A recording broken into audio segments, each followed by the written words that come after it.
Listo, ya ahora sí los estoy escuchando, es que tal vez hay un problema como en el audio. Bueno, muchachos, entonces buenas noches para todos. Me alegra verlos, 38 personas conectadas. Bueno, vamos a hablar hoy de un tema muy importante que es el trauma pediátrico. Y obviamente vamos a hablar de ciertas cosas en la atención hospitalaria que ustedes tienen que tener muy en cuenta al momento de abordar pacientes pediátricos. Recuerden, quiero que sean muy participativos, que tengan una mente muy abierta. Hay ciertos parámetros que es importante que ustedes se los aprendan, que los investiguen y los tengan muy presentes y sobre todo que se los sepan en todo momento para que obviamente en el día que Dios no quiera se presente alguna situación pediátrica, ustedes tengan en claro estas pautas o estas, digamos, normatividad que vamos a hablar hoy. Entonces, participativos, acuérdense que podemos hablar, interactuar, pregunten y pues vamos a iniciar esta importante clase. ¿Listo, muchachos? Los objetivos de hoy, obviamente reconocer esas particularidades o diferencias de lo que es un trauma pediátrico a un trauma adulto. Trauma es trauma, ¿cierto? Golpe es golpe, situación de urgencia es situación de urgencia, pero hay ciertos pacientes especiales, ciertas, no patologías, sino ciertas acciones de la cinemática del trauma que marca diferencias en muchas situaciones, sobre todo en la parte pediátrica, ¿cierto? Una muy grande, pues la diferencia anatómica y fisiológica del niño, ¿cierto? Una cosa es un adulto por resistencia ósea, por resistencia muscular, por masa muscular, etcétera. Y otra cosa muy diferente es el tamaño del cuerpo de un niño, la resistencia ósea de un niño y pues todas las diferencias visuales y físicas que tiene, ¿cierto? Otra cosa muy importante es esos signos de deterioro tardío y esos signos de deterioro temprano que pueden llegar a suceder en un caso de trauma en infantes o en niños como tal. Eh, que sepamos cómo aplicar esa evaluación primaria sistemática enfocada. Hoy vamos a hablar enfocada única y exclusivamente en pacientes pediátricos. No vamos a hablar de adultos, sino pacientes pediátricos. Y obviamente la evaluación primaria tiene muchas formas similares a la adulta, pero en ciertas partes o en ciertos parámetros clínicos marcan una diferencia completamente abismal en cuanto a la complicación o en cuanto a la connotación hemodinámica del paciente como tal. Entonces, esto también es importante que lo tengamos muy en cuenta. Y sobre todo, que prioricemos el manejo del transporte oportuno. Y vamos a hablar a lo último de la clase de la prioridad en el traslado de pacientes pediátricos ante un adulto o ante las patologías que presente el niño o el adulto, etcétera. Porque pues es importante saber que en algún momento que tengamos que hacer un triage ético, que es quién puede salvar la vida de unas mejores condiciones en un evento catastrófico como el que acabó de suceder del terremoto, pues cuáles serían las prioridades en cuanto a decisiones de salvar o no salvar una vida, dependiendo del tipo de cosas. Entonces, muy interesante la clase de hoy, muchachos. Esto es como lo que quisimos preparar para ustedes, teniendo en cuenta pues lo que estamos hablando nosotros de atención hospitalaria, que, pues que son muchas las personas que entran a la clase y que van a tener digamos, placer. Vamos a hablarlo así porque el conocimiento es placer, el conocimiento es gloria. Entonces, el conocimiento técnico es el motor de la actuación. Si yo conozco cómo actuar y sé cómo actuar, voy a poder salvar vidas. Listo, muchachos. Entonces, vamos a iniciar. Vamos a iniciar entonces con esta frase. El niño no es un adulto, ¿cierto? Son las diferencias marcadas, son diferencias eh, visuales, obvias, ¿cierto? Que vamos a tener. Y como primera medida que la anatomía y las proporciones son extremadamente diferentes. Entonces, de ahí la complicación que puede haber en la caída de un niño.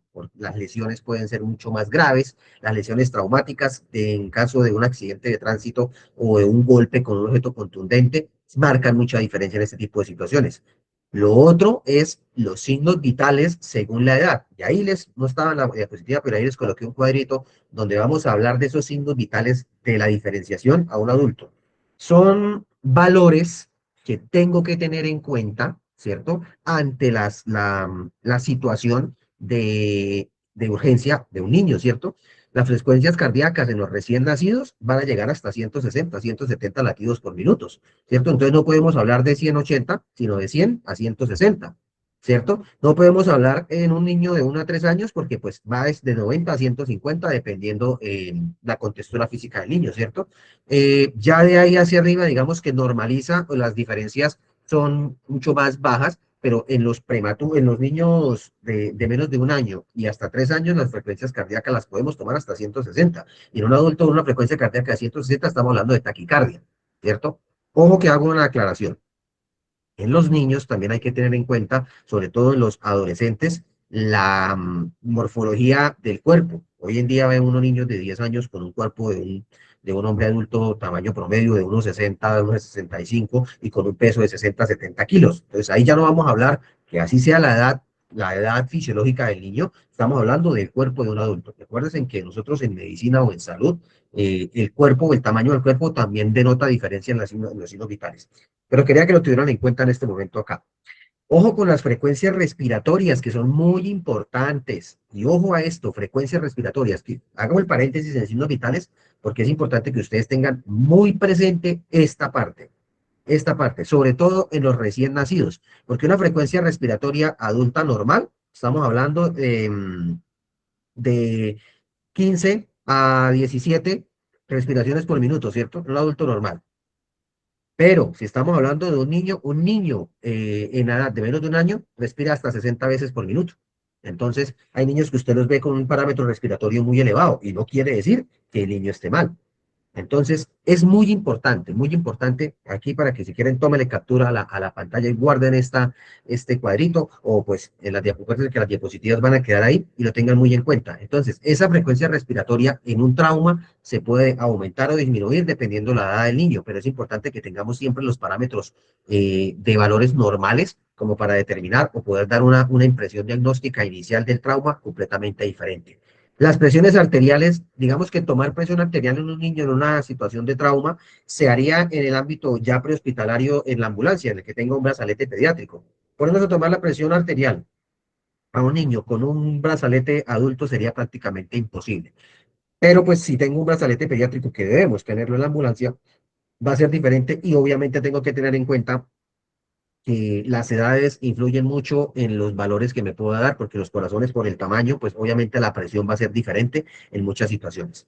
Y la temperatura, pues obviamente es muy importante porque ahorita se van a dar cuenta que el deterioro potencial de la temperatura en un trauma en un niño es mucho más agresivo que en los mismos adultos. Entonces la temperatura también es un valor agregado para tener importancia en el trauma.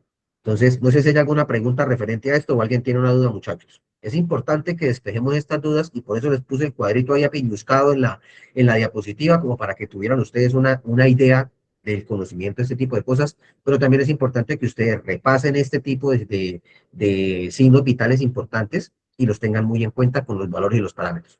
Preguntas, dudas, inquietudes referente a esto. Está claro, profe. Bueno, muchachos, listo. Entonces, importante esto. Pasando de los signos vitales, la compensación fisiológica es particular. ¿Qué es la compensación fisiológica particular? Que el momento de la estabilización post-trauma o las diferenciaciones que puede haber en el deterioro cognitivo, en el deterioro hemodinámico, patológico, fisiológico del niño, eh, marcan una diferencia muy grande a comparación de un adulto. Y ahorita les vamos a explicar por qué en el sentido de los signos vitales y sobre todo de esa cinemática del trauma y el trauma posterior como tal. Mayor riesgo de hipotermia. La hipotermia en los infantes por el tamaño del cuerpo y por la presión sanguínea es muy, muy, muy importante. Y acuérdense que la hipotermia marca una diferencia en el shock, lo que hablamos en la parte del trauma, que es shock, ¿no? Entonces, en el shock, la hipotermia marca una relevancia muy importante y en la diferenciación en el trauma en un niño es aún mucho más importante porque la hipotermia descompensa muy rápidamente en una exsanguinación, una pérdida brusca de sangre. Entonces es muy importante esta parte. Y el deterioro, vuelvo y repito, es potencialmente acelerado. Entonces, esa valoración que yo le voy a dar a ese infante, dependiendo la edad, me puede marcar la diferencia entre progresar con el paciente o el deterioro rápido de de las situaciones que puede presentar ese niño en algún tipo de trauma como tal. Entonces, muy importante, siempre tomar la determinación y la diferenciación de que el APH siempre va a tener la prevalencia ante las situaciones de atención de los infantes en una forma mucho más agresiva, porque la diferencia puede ser abismal entre el deterioro práctico, o el deterioro práctico, no, sino el deterioro progresivo o la compensación progresiva, porque así como se deterioran, también se pueden compensar con ciertas maniobras, control de una hemorragia o cualquier tipo de situación.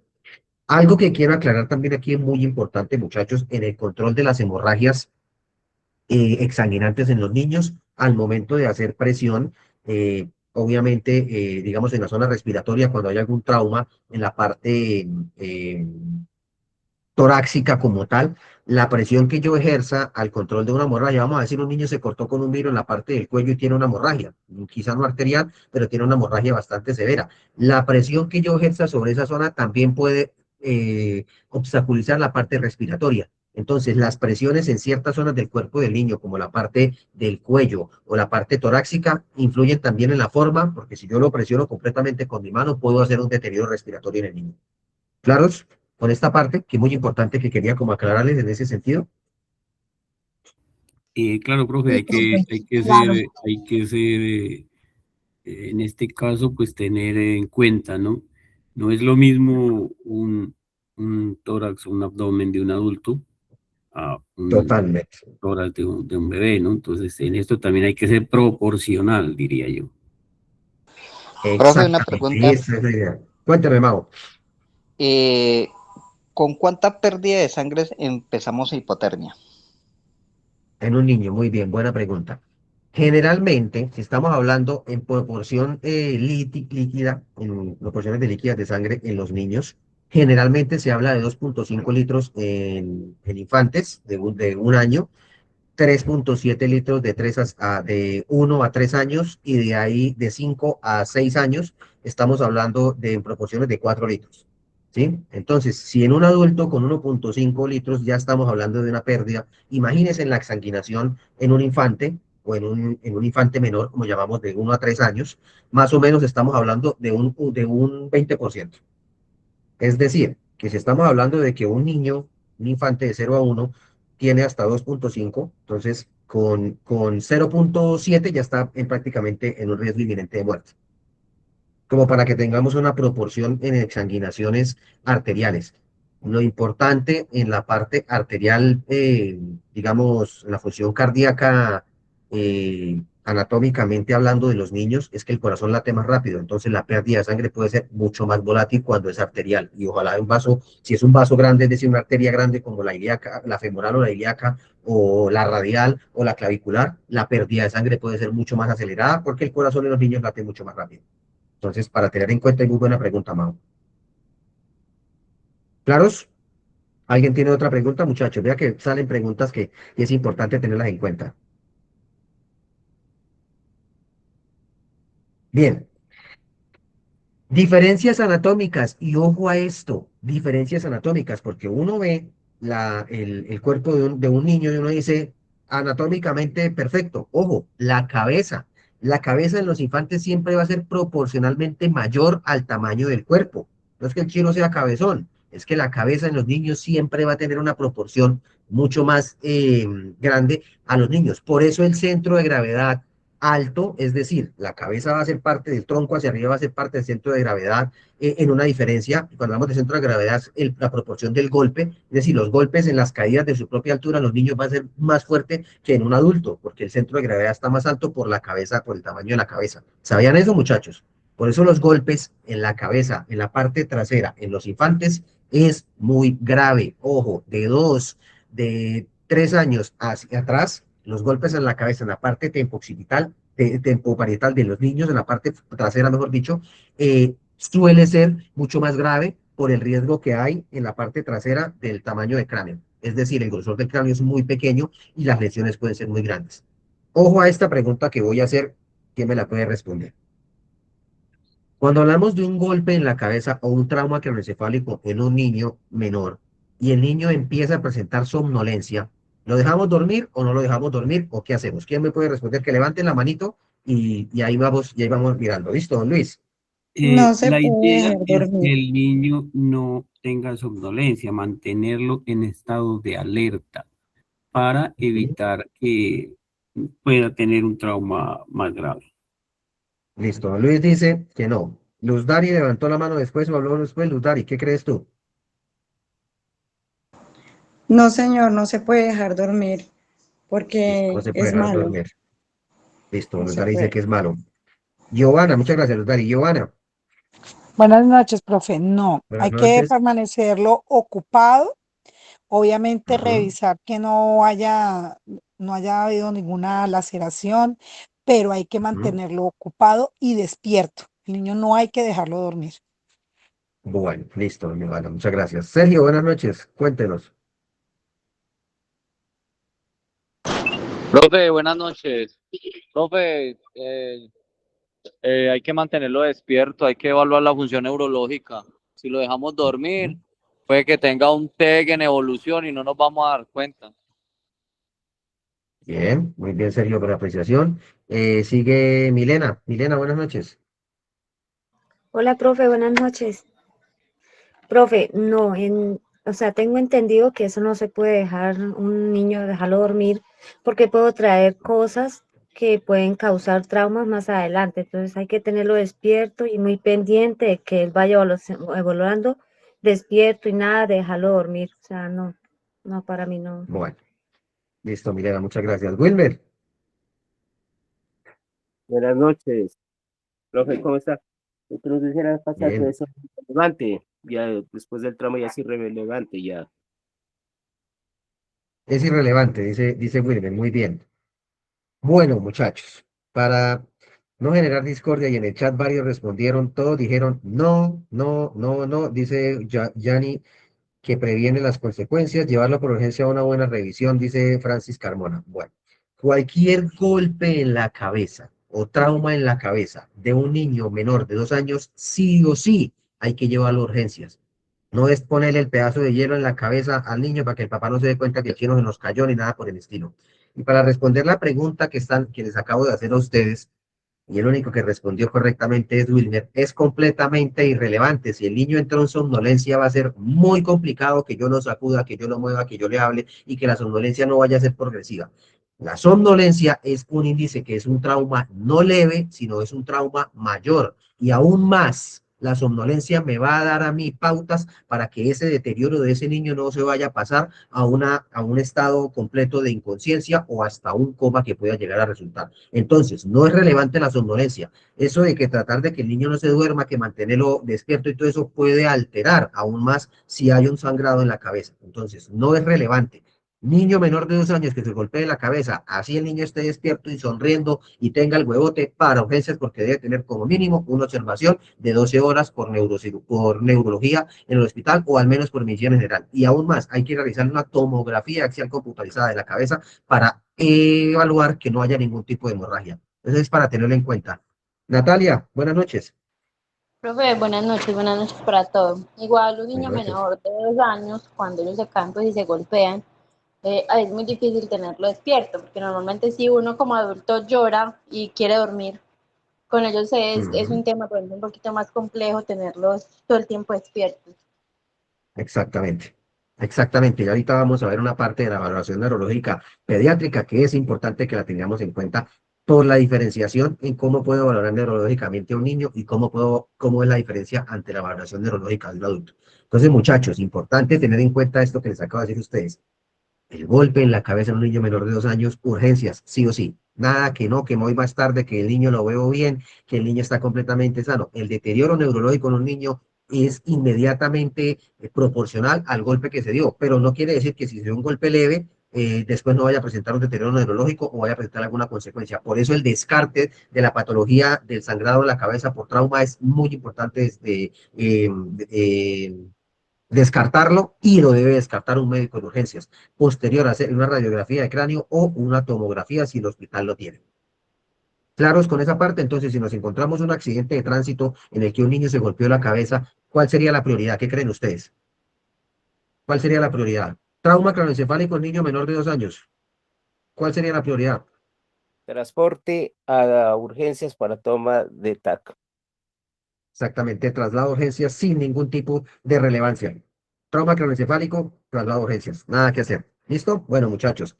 Otra cosa muy importante Otra cosa muy importante es la vía aérea. ¿Y qué es la vía aérea? Pues toda la parte respiratoria que va desde el pecho, la parte del pecho, por toda la caja traqueal hasta la boca. La vía aérea es de un calibre menor, por eso mantener la vía aérea permeable en un niño inconsciente después de un golpe o después de un trauma que está inconsciente es mucho más relevante porque la vía aérea me va a marcar ese patrón respiratorio. Y si el niño va a respirar más rápido y la vía aérea está más obstruida, pues los pulmones van a colapsar de una manera mucho más rápida. Por eso es importante cabeza, trauma craneoencefálico y vía aérea importante, mucho más relevante en un niño. Pasamos a la parte... Buenas dice Luis que noches, qué matemáticas pena. están despejadas. Buenas noches, Leonardo. Entonces, pasamos también a algo muy importante, tórax. La parte del tórax es mucho más flexible en los niños.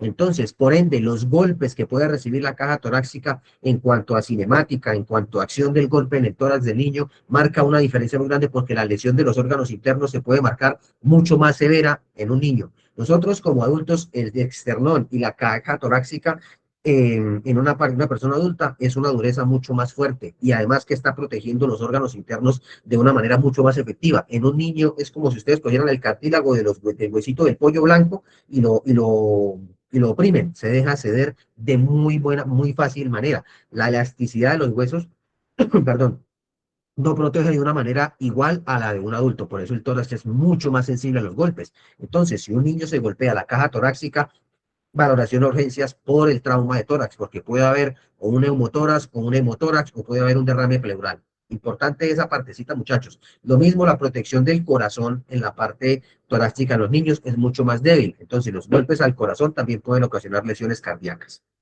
Y obviamente en la parte del abdomen prácticamente es lo mismo. La cavidad abdominal o el grosor de la piel por el mismo tamaño del cuerpo es mucho más débil. Por ende, los traumas abdominales y los golpes en el abdomen en los niños hacen lesión. Ojo a esto, al vaso, que el vaso cuando se lesiona sangra demasiado y cuando el vaso está roto o fisurado hace que la coagulación no se dé de una manera adecuada y esto genera una hemorragia interna muy severa en los niños.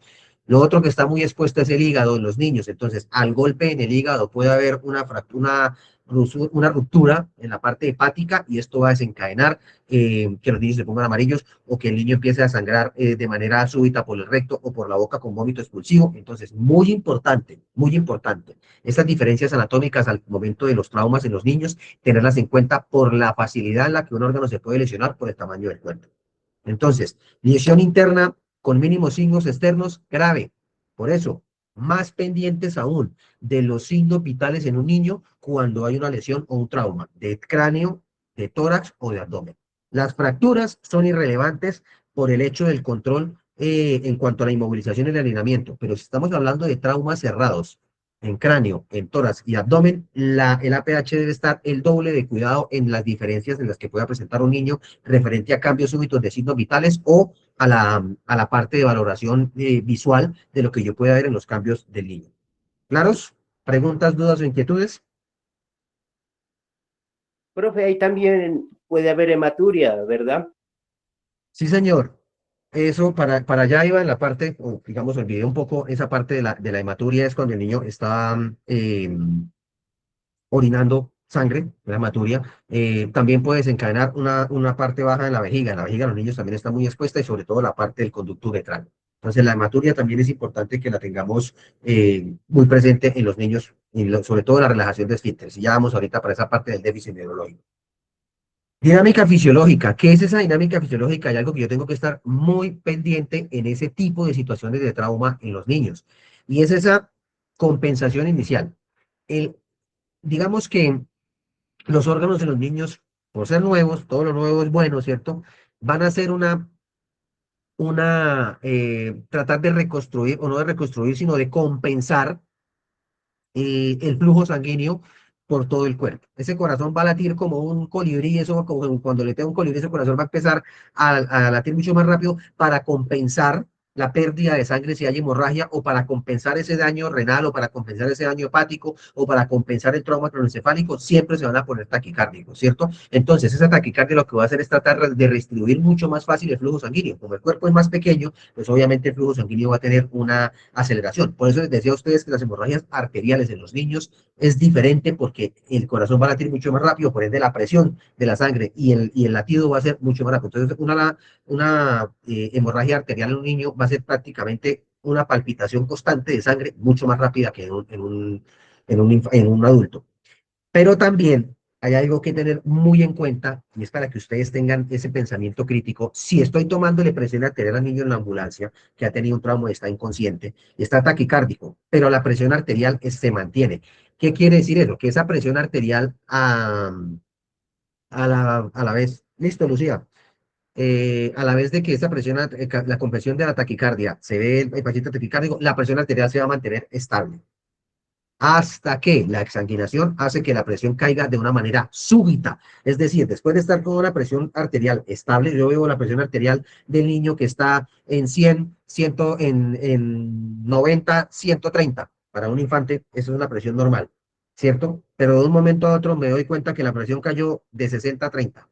De un momento a otro, es súbita. Es decir, la presión arterial siempre va a mantener una estabilidad en un niño y súbitamente cae, no como en los adultos, que las compensaciones mucho más paroxística, es más periódica. En los niños es súbito. Entonces es muy importante esa dinámica fisiológica, que es lo que yo tengo que estar pendiente de signos vitales cuando tenga un niño con un trauma inconsciente en una ambulancia. Y otra cosa muy importante es que lo que les decía a ustedes ahorita, el deterioro súbito o una falla inminente en una exsanguinación en un niño es súbito y catastrófico. Cuando hablamos de catastrófico es que la pérdida de esa vida de ese niño es extremadamente grave.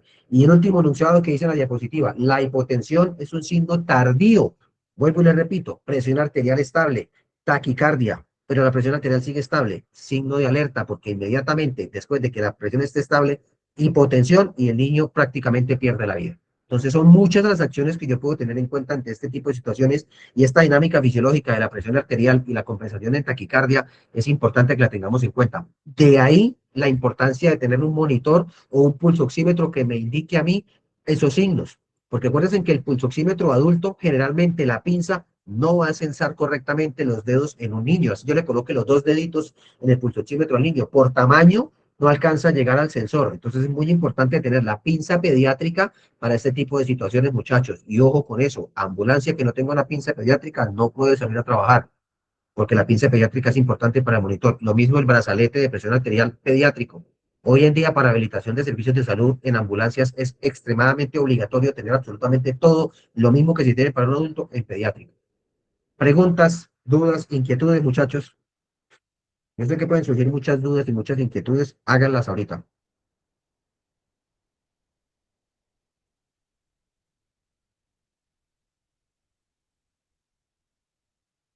¿No? Estamos muy entendidos hoy. Cuénteme, Wilmer. La pinza pediátrica es, perdón, ahí estoy, es igual el pulsocímetro pediátrico. Sí, señor. Hay pulsocímetro pediátrico y hay pinza pediátrica. Si no tiene la pinza pediátrica del monitor, es importante tener un pulsocímetro pediátrico, y se está exigiendo como uso obligatorio el pulsocímetro pediátrico de transporte, como también lo es la pinza pediátrica para el monitor. Es obligatorio tenerlo.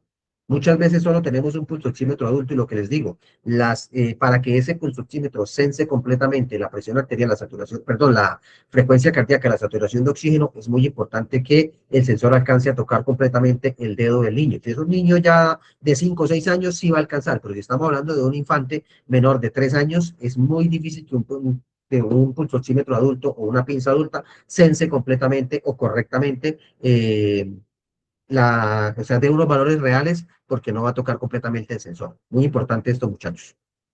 Bueno, ¿qué patrones de lesión o qué mecanismos de lesión en cinemática del trauma podemos dar nosotros como dados en un trauma para un niño? Los accidentes de tránsito, obviamente. Y acá en Colombia, la relevancia en accidentes de tránsito, ustedes se han dado cuenta cómo transportan los niños en moto, en dónde los transportan y con qué medidas de protección los llevan.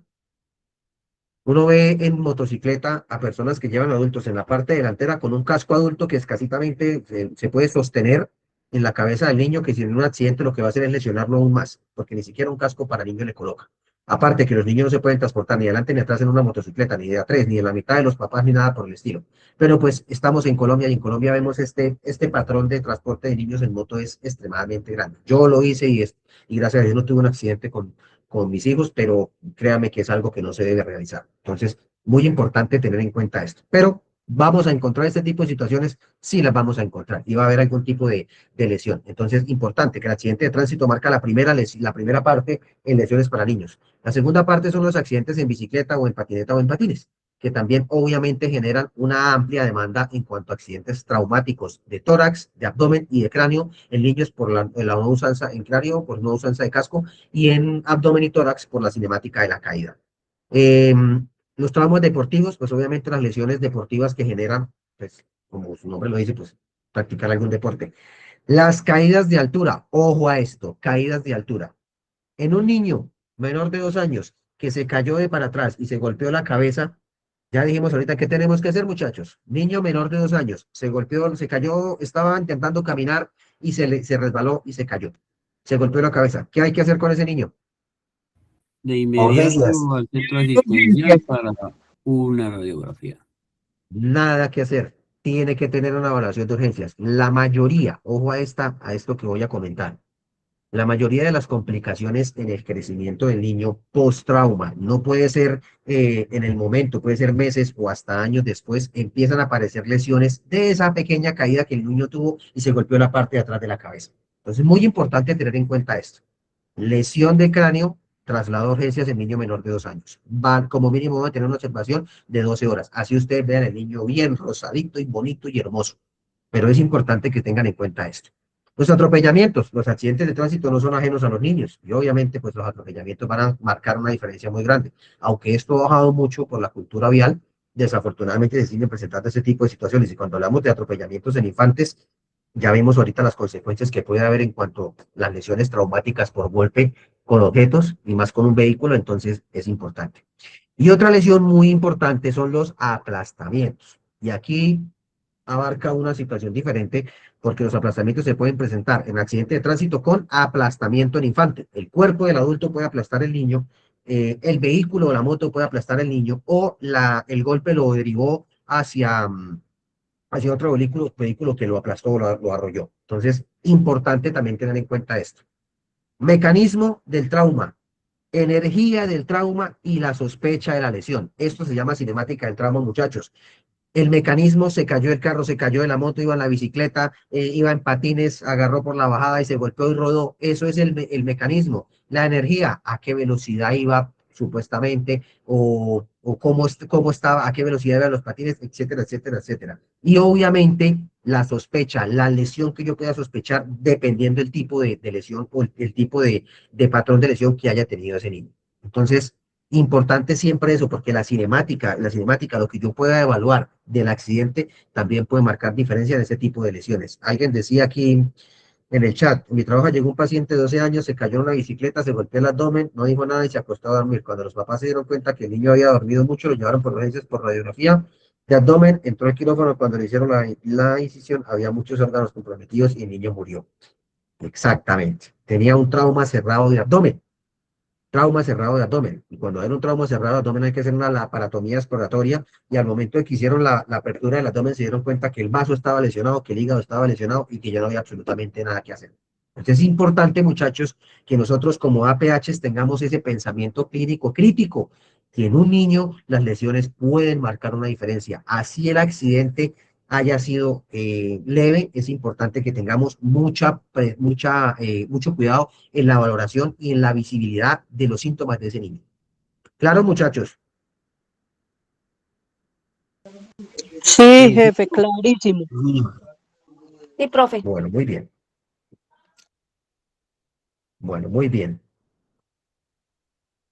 Entonces, hay una palabra que se llama triángulo de impresión general o una acción en cuanto a atención prehospitalaria en infantes o pediátrica a tener en cuenta. Primero, la apariencia, ese tono muscular, la interacción en cuanto a rescatista infante, rescatista padre de familia, si el papá está en el caso, en ese tipo de situaciones que nos puede ayudar. la mirada del niño, en los niños también existe la mirada perdida o la mirada de somnolencia, que es importante tenerla muy en cuenta. Son niños que ahora están con la mirada como somnolencia después de un trauma y el niño es un niño muy activo. Esto es un tono, un síntoma, un signo que yo puedo evitar, ¿cierto? Un síntoma que yo puedo ver, no evitar, sino palpar, o palpar no, sino con la cabeza. Yo puedo evidenciar en el niño y esto me puede marcar diferencia, ¿cierto? Y sobre todo, el llanto. Cuando el llanto es, uno sabe cuando un niño llora por dolor o cuando un niño llora por susto, ¿cierto? Entonces, ese llanto es importante tenerlo muy en cuenta. Otra cosa muy en cuenta en los niños es el patrón respiratorio. El patrón respiratorio me va a marcar a mí una diferencia muy grande entre esa valoración del niño en el tipo de trauma que haya tenido. Tuvo un trauma cerrado de abdomen. Hablamos que los niños respiran más rápido que los adultos, ¿cierto? Pero si yo observo que la respiración del niño no es paroxística, que se está expandiendo un pulmón y el otro no, y que el niño está respirando a pesar del trauma, del susto, del golpe, respira lento, gravísimo, muy grave, porque esa respiración lenta del niño me está dando que el niño no puede tener una aspiración, puede tener un derrame pleural, puede tener un hemotoras o neumotoras por el mismo golpe que se dio. Entonces, importante ese patrón respiratorio y sobre todo los ruidos que produzca. Ausculten, carguen su fonendoscopio y ausculten. El fonendoscopio también lo tenemos que utilizar nosotros porque eso me puede marcar a mí diferencias entre los ruidos pulmonares del niño y los ruidos cardíacos del niño. Si yo le coloco la boquilla o la campanola del tensiómetro al niño en el pecho y escucho un ruido crepitante, un ruido como cuando usted rega un papel en el pulmón derecho y en el izquierdo está normal, está hipoventilado, el pulmón se escucha normal, ahí hay una lesión grave. O escucho una sibilancia, escucho que el pulmón está silbando al niño, o escucho un gorgoreo o murmullo, que es como se escucha como cuando corre el agua, ahí hay algo grave, muchachos. Investiguen ustedes por su cuenta los ruidos pulmonares, que en pediátricos son de una manera mucho más aguda y en adultos es mucho más crepitante o mucho más oscura el ruido. Entonces, averigüen ustedes, ahí les dejo de tareita los ruidos pulmonares en niños y en adultos, porque esto me puede ayudar mucho a mí en la impresión diagnóstica de un trauma. Ojo a otro dato muy importante que es la circulación o el color de la piel del niño, porque esa cianosis o esa palidez es mucho más rápida en un niño que en un adulto. Entonces, el llenado capilar de la punta de los dedos y de la punta de los pies, o si es un infante de menos de un año, llenado capilar completo en la plantica del pie del niño, en la parte superior, de marca diferencia en trauma también. Entonces, circulación, color de la piel, la cianosis y obviamente el moteado. ¿Qué es el moteado? Pues los moraditos que se le puedan presentar al niño por el mismo golpe. Los moraditos o esos edemas también se pueden presentar mucho más fácil o mucho más rápido en los niños. Ojo a esto, somnolencia más palidez, niño somnoliento y pálido y con una respiración anormal, paciente crítico. Así el niño, usted lo vea que estaba caminando, pero inmediatamente empezó con una somnolencia, pálido y una respiración anormal, urgencia vital. Nada que hacer, hay que salir con ese niño lo más rápido posible a un centro asistencial especializado para que lo atiendan porque puede tener una lesión hepática o una lesión esplénica que es el mismo vaso o puede tener una lesión en el tórax que me va a desencadenar a mí una muerte súbita en ese niño.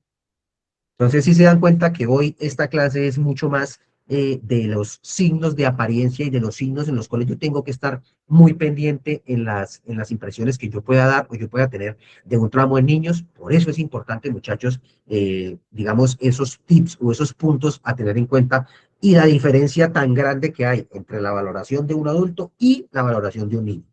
Preguntas, dudas, inquietudes. Hoy me han dejado hablar y no me han participado mucho, muchachos, y si tienen preguntas, no les dé miedo, levanten la mano y pregunten porque de verdad que es importante.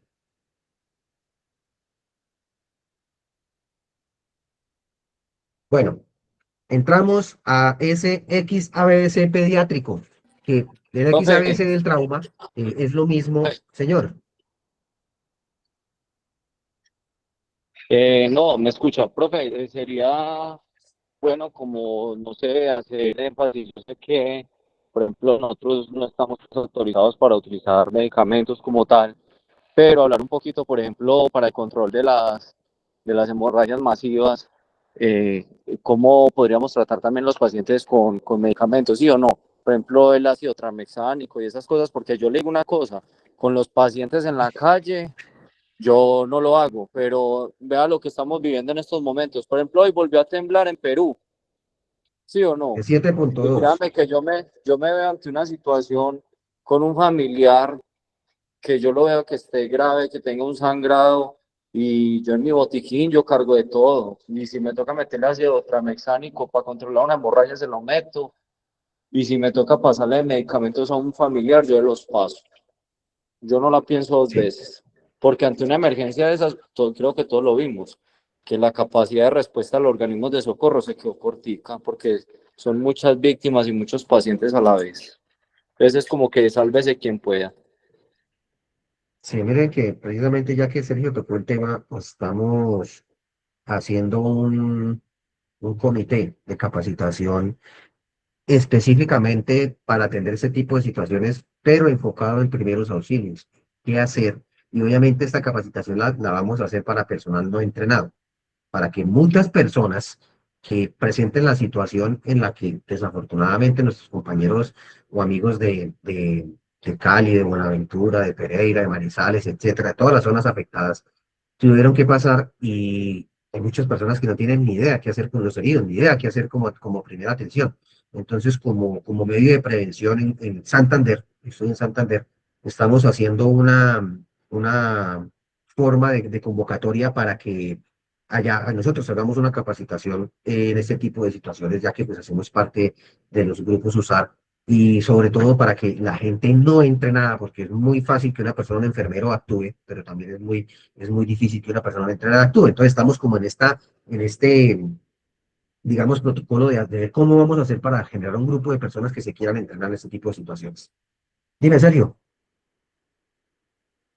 Sí, profe, es más, esta semana que estamos en la clase de medicamentos, pues con la profe, yo le manifestaba a ella que, por ejemplo, tenemos que poner mucho las pilas con toda la parte de la medicación, porque no se nos puede olvidar que nosotros recibimos un título como auxiliar de enfermería, y, por ejemplo, ante una emergencia de estas, donde se montan hospitales de campaña, donde se montan hospitales improvisados, nosotros tenemos que estar en la facultad de servir. Si no vamos a estar en el rescate, por lo menos que podamos servir en un hospital, ¿sí o no?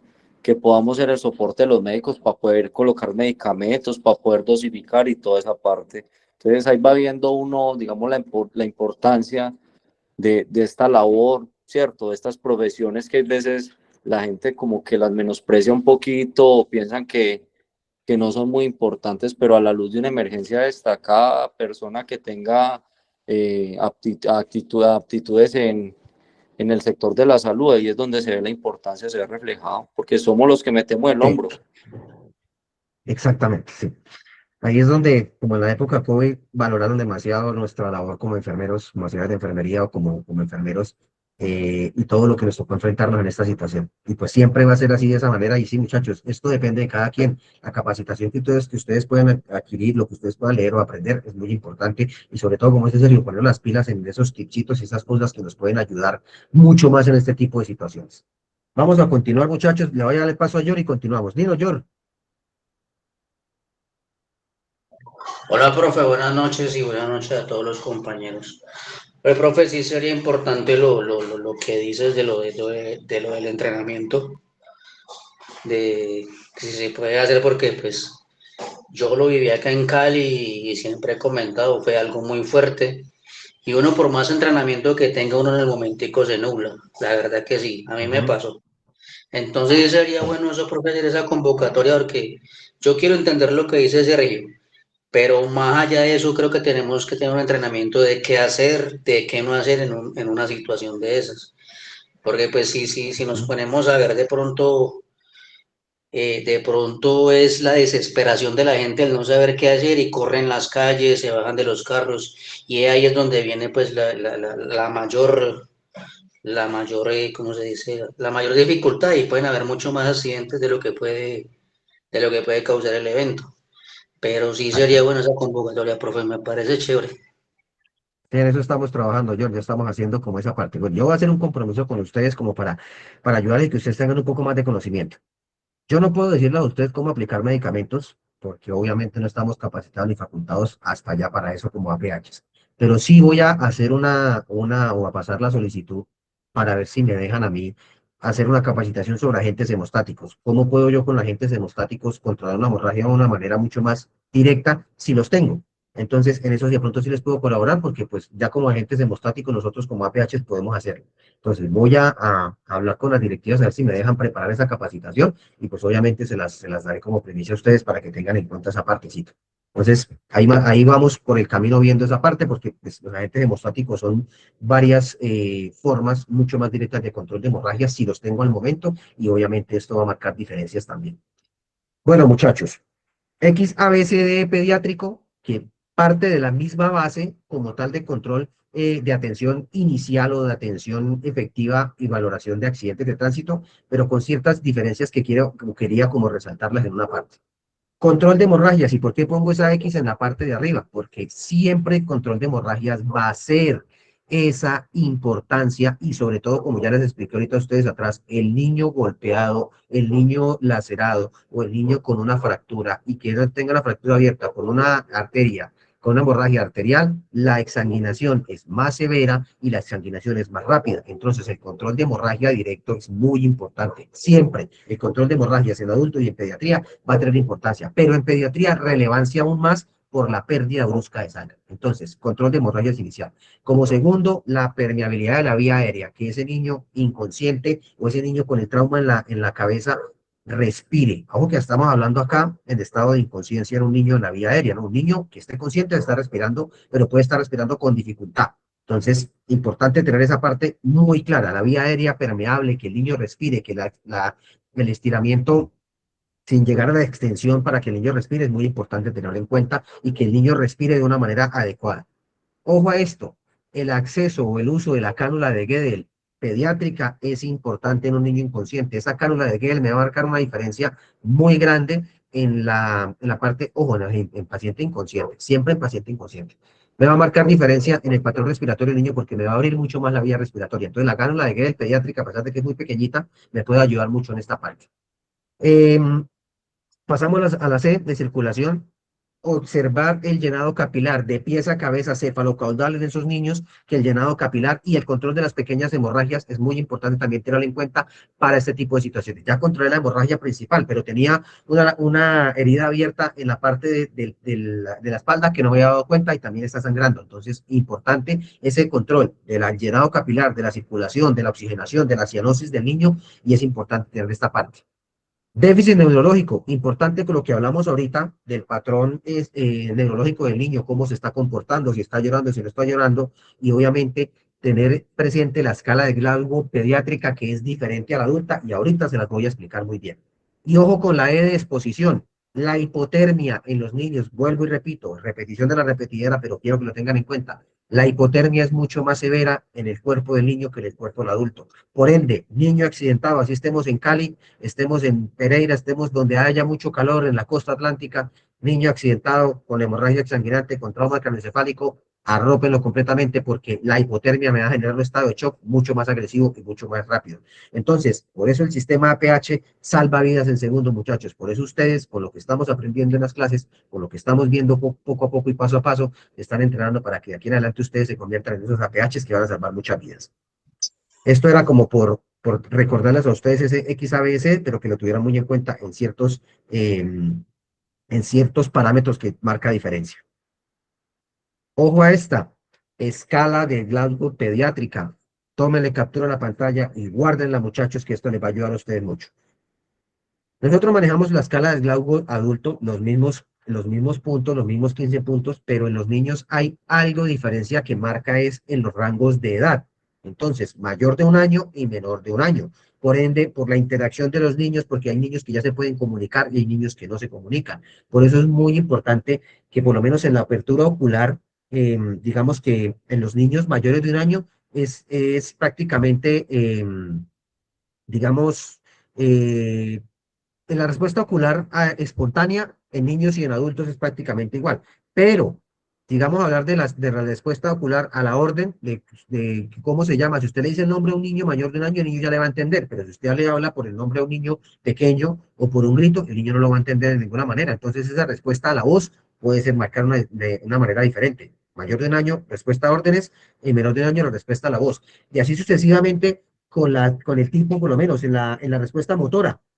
la respuesta motriz en el movimiento, en las acciones al tacto, en las acciones a la palpación, va a ser muy diferente, la de un año hacia arriba que las menores de un año. Los movimientos espontáneos, sobre todo cuando retirar al contacto, es decir, si localiza el dolor, yo le voy a tocar el pie a un niño que está fracturado, que está lacerado, el niño mayor de un año va a tener esa respuesta, ¿cierto? Pero el niño pequeño lo que va a hacer es tratar de mover para retirar hacia el dolor. Entonces, muy importante que en la escala de Glasgow, para poder hacer una valoración pediátrica en el Glasgow o en la valoración neurológica del niño, tener este tipo de tips que es muy importante. Sobre todo en la respuesta verbal es donde más diferencia puede haber por la forma de comunicación verbal en el niño, las respuestas que el niño pueda tener. Por eso hay 3 escalas, que es mayor de 5 años, de 2 a 5 años y un menor de 2 años.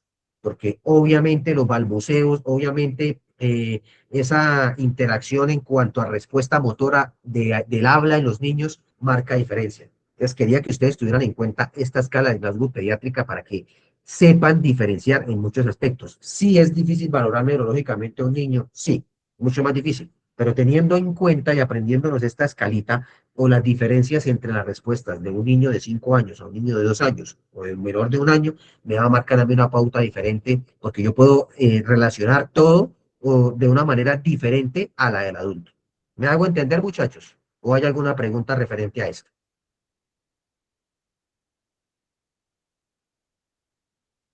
¿Estamos claros con la información? Bien, entonces importante que tengan en cuenta esto, busquen de pronto otra tablita en internet, aparece, esta me parece muy completa, esta tablita me parece muy, muy completa, porque habla, es directa y no va a dar en torno a confusión, entonces si quieren tomen captura y guárdenla porque es importante que se la aprendan. Ojo a esto, reconocimiento del shock o signos tempranos que me puedan dar a mi diferencia cuando un niño se me va a choquear, cuando un niño me va a entrar en ese estado de shock.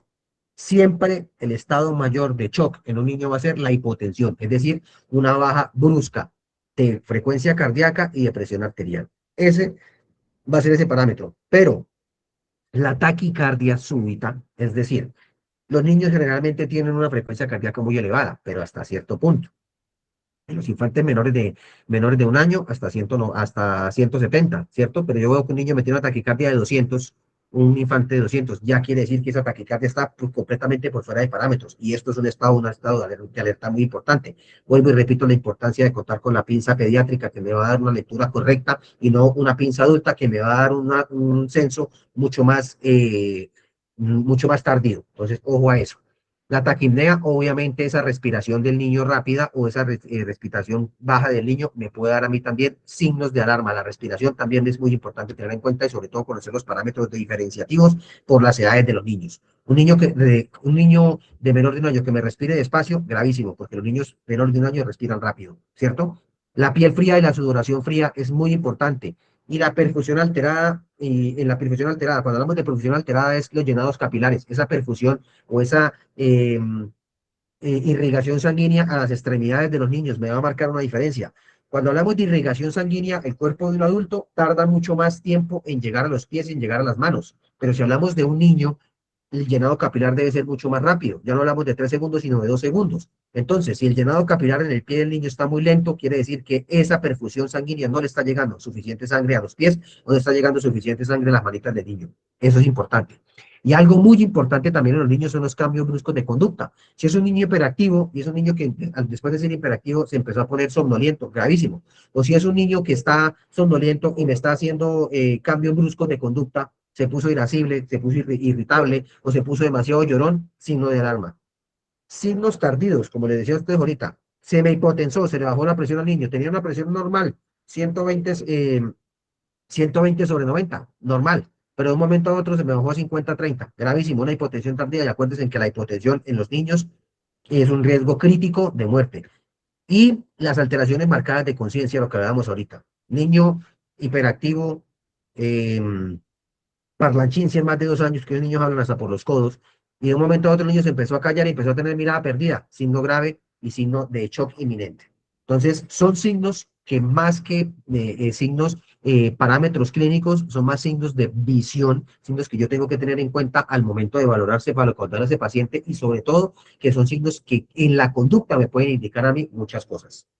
¿Claros, muchachos? Sí, profe. ¿Los tengo dormidos o los tengo alerta con lo que estamos hablando? ¿Qué me dicen? No, lo que pasa es que el tema está muy interesante y Está bueno, estamos... profe. Está interesante y le tengo no solamente poner cuidado, profe. Muy Listo, interesante. muchachos. Concentradito para uno grabarse las cositas. Sí, estamos concentrados. Henry sí está dormido. Bueno, muchachos, prioridades en el APH en atención pediátrica. Ojo, prioridades. Ahorita vamos a hacer un ejercicio, no importa que ya sean las 8, eso 10 minuticos más no nos quita nadie. Y el tema está importante, como ustedes dicen. Prioridades.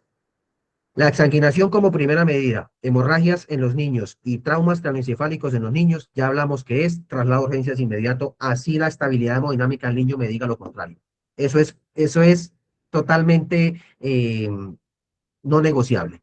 Vía aérea, mantener siempre la ventilación efectiva. La vía aérea permeable en un niño, estado mínimo de shock. Vía aérea colapsada en un niño, pulmones no perfundidos, estado de shock inminente.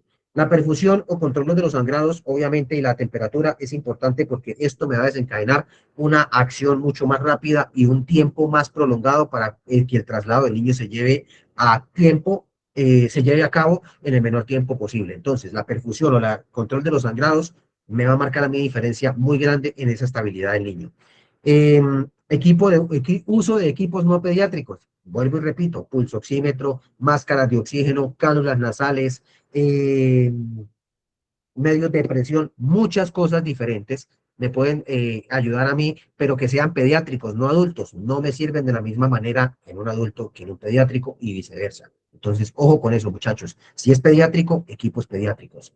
La monitorización constante y la reevaluación visual y física por medio de los dispositivos y revalorar constantemente los signos vitales del niño va a marcar que una pH pueda entregar ese niño en las mejores condiciones y que el estado de shock no sea mucho más rápido y que yo pueda prevenirlo en algunos casos, como controlando las hemorragias o sobre todo en los traumas cerrados de tórax o traumas cerrados de abdomen, lo que yo pueda hacer en cuanto a rapidez y priorización de la atención de estos niños. Entonces, el transporte al centro adecuado también es muy importante. Si estamos hablando de un niño, estamos hablando de que la especialidad médica en un niño, aparte de que tiene que ser cirujano, también tiene que ser cirujano pediátrico. Si es neurocirujano, tiene que ser neurocirujano pediátrico. Entonces, si ya estoy en una ciudad donde solo hay un hospital, pues ni modo, a eso lo vamos a llevar.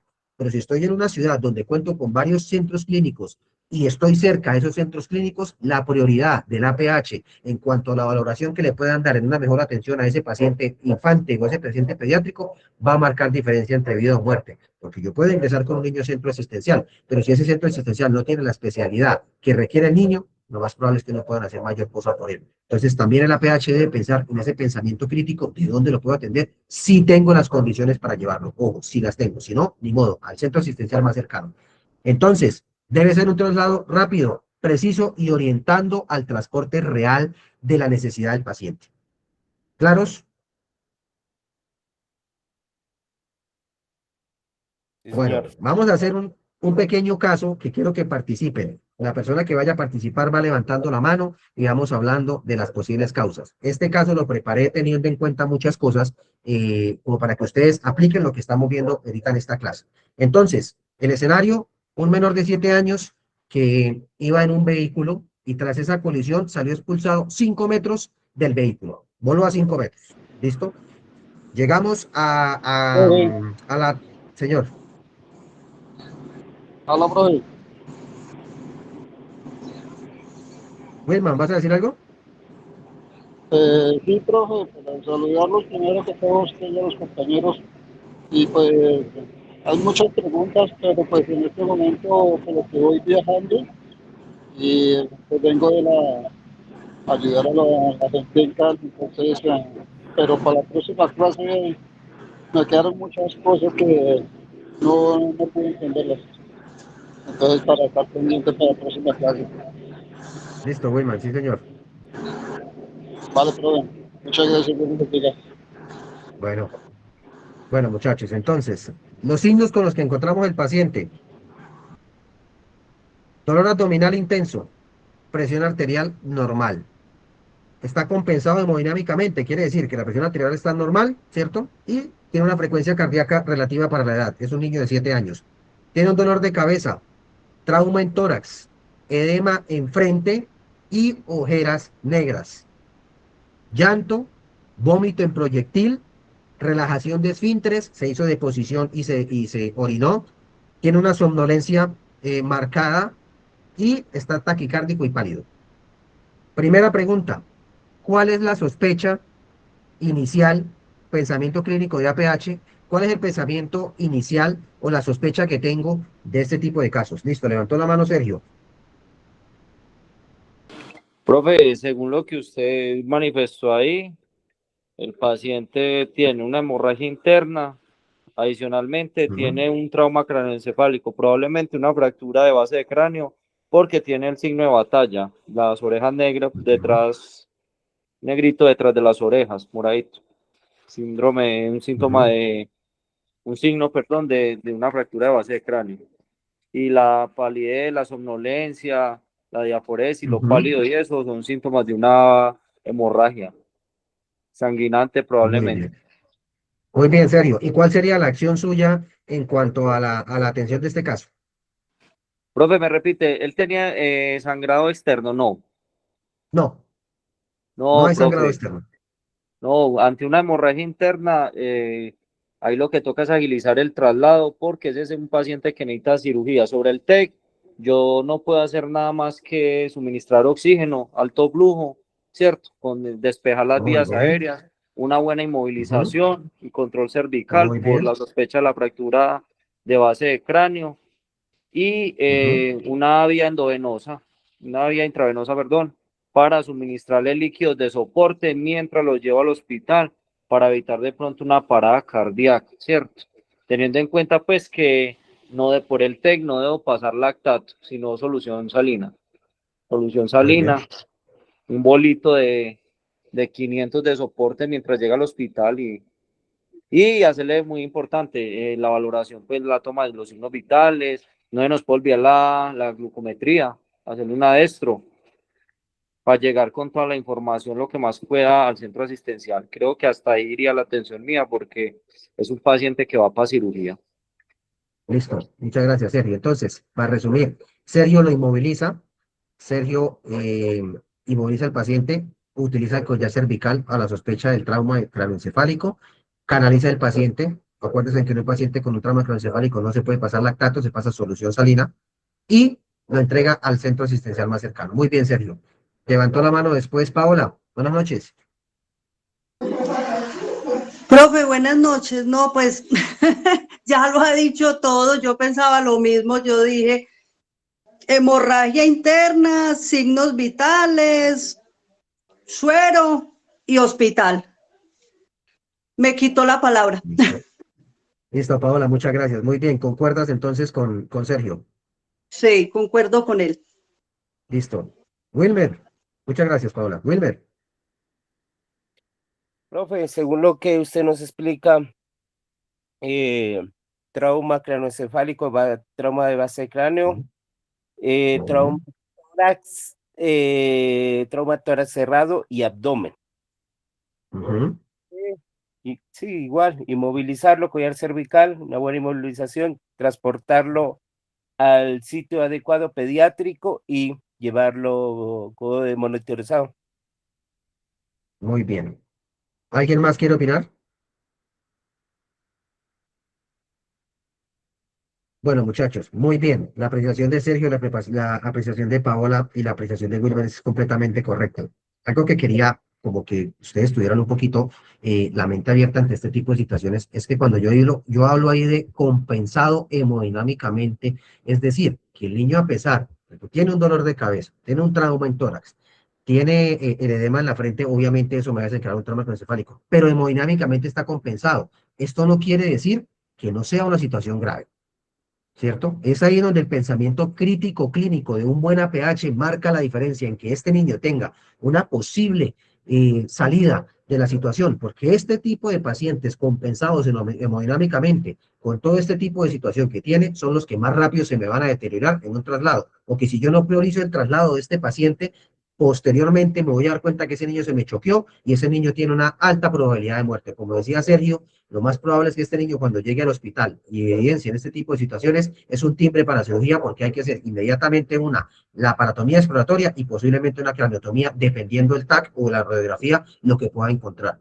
Entonces, muy importante, muchachos, y muy bien, que se dio cuenta que están muy pendientes de la clase, es que el pensamiento crítico de nosotros, o ese pensamiento clínico, así lleguemos a la clínica y nos digan, ah, pero usted llegó con urgencia y este niño no tenía nada. Yo ya hice mi trabajo como APH en pensar críticamente por el paciente. Si en la clínica lo determinan con que no, pues gracias a Dios. Yo actué de manera directa y salvé una vida. Usted depende de ustedes de aquí en adelante si ese niño va a tener una mejor prolongación de vida y ojalá que sea así porque uno nunca va a querer que un paciente se le complique, pero siempre ustedes como APH tengan ese pensamiento y esa sospecha clínica para que de aquí en adelante sus pacientes no se le vayan a descompensar. Muy bien, muchachos, por el ejercicio está muy bien. Don Luis, ¿nos ibas a decir algo? Sí, profe, lo que pasa es que usted también dice que a pesar de que está compensado, hemodinámicamente compensado, habla de vómito a forma de proyectil. Entonces, eso también nos indica de que algo está pasando. Puede estar compensado, pero ese vómito expulsivo algo nos indica. Exactamente. Son signos pequeños que me pueden marcar una diferencia, aunque el vómito en proyectil, cuando tenemos este tipo de casos, un niño puede vomitar o puede relajar esfínteres por el susto o por el dolor, ¿cierto? Pero para mí el pensamiento crítico es, se golpeó la cabeza, tiene un edema, tiene trauma en el pecho, tiene trauma en el abdomen. Ese vómito no puede ser solo porque el niño se asustó o relajó los esfínteres porque el niño estaba asustado y le dio miedo. No, eso puede marcar una diferencia. Nosotros no podemos irnos del fueque o del que de pronto, sino la sospecha clínica directa. Muy bien. Sergio. Profe, ahí también sería, falta ahí como proteger al paciente de la hipotermia, que probablemente vaya a empezar a sufrir por la pérdida de sangre, ¿cierto? Entonces, con la colocación Exactamente. de la manta térmica. Profe, sería muy Muy bueno bien. que en algún momento llegáramos a un nivel donde las ambulancias también pudieran transportar sangre, ¿sí o no? Como se hace en otros Uy, países, sí, sí, o eso tener sería, como la cultura de calentar la sangre también. Es que me ha tocado ver hasta en los servicios de urgencias donde el paciente simplemente le hacen la transfusión, llegan y le hacen la transfusión cuando las guías dicen que la sangre hay que calentarla para evitar probablemente lo que hablamos la clase pasada de lo peligroso que es un paciente con hipotermia, ¿sí o no? Que se pierde sí, la sí, cascada de señor. coagulación y todo lo que trae. Entonces, cositas Exactamente. ahí para avanzar. Muy bien, ojalá lleguemos a ese nivel, como están en Canadá, como están en Estados Unidos, como están en Alemania, que son las potencias mundiales en la atención hospitalaria, y esas ambulancias son prácticamente una de cuidado intensivo completa. Pero ojalá, así a ese nivel vamos a llegar y vamos a hacer unos APH excelentes, y eso va a ir cambiando mucho. Bueno, muchachos, Profe, pero para, en esos países, aparte de los APHs, también van médicos, o sea, son ambulancias medicalizadas. Y pues en acá en ciertos casos, Colombia todavía falta para eso. pero Lucho, en Canadá, en Estados Unidos, en Alemania, en Francia, los APHs son prácticamente un médico y están capacitados y entrenados para hacer hasta medios invasivos, pasar tubatoras, cricotiroidotomías, hacer transfusiones, tomar decisiones directas en cuanto a hacer un bypass arterial, etcétera, etcétera, etcétera. A pesar de que no vaya un médico. Entonces, eso va en el entrenamiento y en la capacitación que las personas tengan. Y ojalá lleguemos a ese nivel, que nosotros aquí como APHs también estemos capacitados y entrenados para hacer todo tipo de medios invasivos, prehospitalariamente hablando, para salvar vidas. Ahí lo importante es salvar una vida. Pero mientras Pero tanto pues vamos a seguir aprendiendo, muchachos. la legislación colombiana no nos lo permite. No, aún no. Aún no lo permite, pero allá vamos a llegar, porque siempre vamos a ir mejorando. Muchachos, para terminar, eh, claves del éxito en atención hospitalaria, ¿cierto? Adaptación, siempre tenemos que adaptarnos a las situaciones, e interpretar de una manera diferente y teniendo un pensamiento crítico clínico en este tipo de pacientes pediátricos. Siempre busquemos formas de ir mejorando y de ir adquiriendo mucho más conocimiento. No nos quedemos solo con lo que vemos en la clase. Si o alguna palabra, algún diagnóstico, algo como algo quedó en duda, busquemos la forma de que complementar ese tipo de situaciones. Yo siempre trato de que les complementarles de muchas maneras la información, pero si ustedes quedan con alguna duda, muchachos, búsquenla. Recuerden que el acceso a las diapositivas también lo tienen y que la clase siempre queda grabada para que ustedes tengan acceso si la perdieron, en el caso que le pasó a Wilmar, pues pueda volver a ver la clase de manera virtual, muchachos. Anticipémonos siempre a las situaciones, tengamos muchos pensamientos anticipados en cuanto a las situaciones que vayamos a presentar, no solo en APH, sino en la vida, muchachos. Anticiparnos a lo que pueda llegar a suceder también puede marcar diferencia. Entonces, muchachos, esa es la clase del día de hoy para ustedes. Espero que les haya agradado, que haya sido importante y sobre todo que hayamos entendido el tema porque siempre que vayamos a pensar en salvar vidas, la diferencia en lo que yo pueda hacer y hasta el punto al que yo pueda llegar como atención hospitalaria o APH hablando, esto va a marcar diferencia en que muchas vidas se puedan salvar, muchachos. Tengo un compromiso con ustedes de los agentes hemostáticos, voy a hablar con la parte directiva si me dejan hacer esa clase, yo se las preparo y ahí la vamos viendo. ¿Listo, muchachos? Feliz noche para todos, muchachos. Entonces, duditas, cualquier cosa ahí, ahí vamos a estar hablando. Nos vemos el martes y el próximo jueves en clase.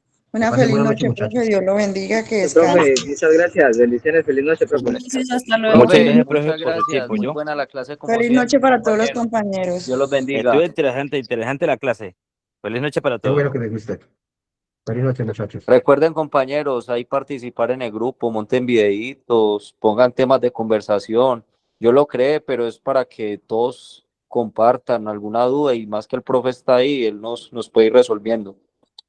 Claro que sí, muchachos. Cualquier duda que tengan ahí por el grupito, con mucho gustico. Con mucho gusto yo les puedo colaborar. Muchas gracias, profe. Feliz Bueno, que estén noche muy para bien. todos. Bueno, gracias, profe.